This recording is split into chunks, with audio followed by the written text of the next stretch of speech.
Istor. Botou neve en impalaer.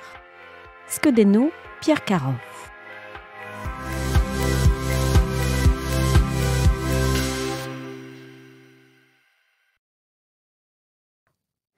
Ur vech oa, ur vech ne oa ket, un impalaer a ne gilaoe ket a liou e vinistret. Videzeiz a bla e resevas ur pakat glas. A kerken en ezigoras. Botou tredan a estlammas. Lammad a rias en e votou ne. Nec'het braz e voe ar vinistret. Lavaret a rejon taoulide eves. Met an aotrou ne gilaoaz ket. Hag eb jonjal e vije dangerus e pouezas war bouton ruz.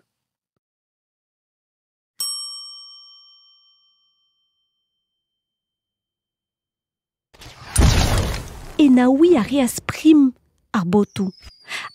Kled e voe tarzadenno. Mez e bales e voe bountet a betek an oabl dibradet. Impalaer, chikour o po, e me ar wardet nec'het aneo. Hag an da respont mon araio. Aius mechou e impalaeriez e nijas, hag e gurun en aour e kolas.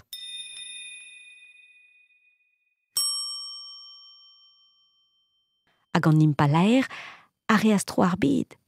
E votou tred an vad ne vestroni e ket. Oa kevit tenna e votou daonet, daouz din, be a klasket. Betek an egar e voe kaset.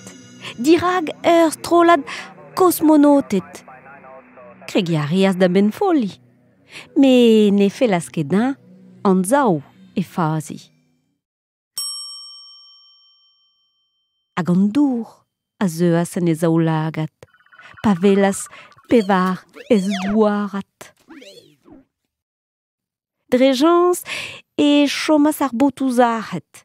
A debales e voe digaset.